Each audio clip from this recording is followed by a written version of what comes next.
Pavlov's aim was to discover what caused saliva to flow. He rerouted the salivary ducts to the outside of his dog's cheek so that he could collect and measure the spittle. Perhaps he thought the production of saliva might be the result of a fixed nervous reflex, like a knee jerk.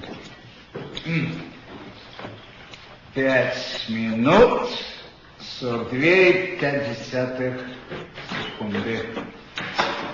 After taking many measurements of spittle, he confirmed that the dogs drooled automatically when their tongues touched food. He called the response the salivation reflex. 4,5. Хорошая собачка.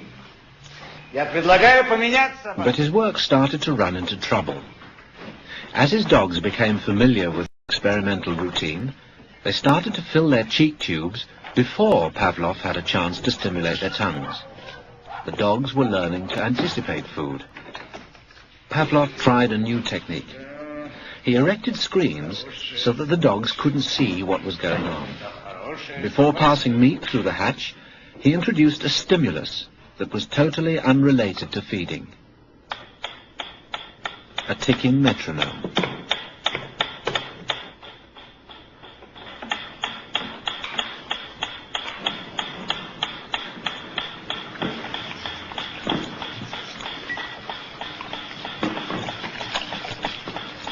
At first, the dog dripped saliva into its cheek tube only when the food appeared.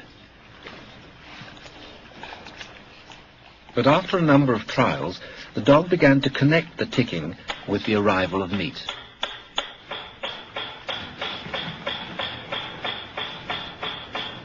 Soon the sound alone made the dog drool. Eventually, the dog salivated as much to the ticking itself as it did originally to the presentation of food. Полная. Идите сюда. Что я говорил? He called this new response the conditioned reflex.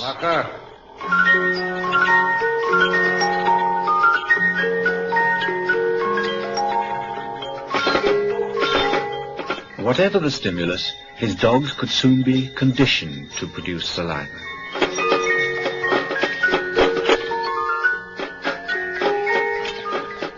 Pavlov believed that he had discovered how animals learned, even in the wild.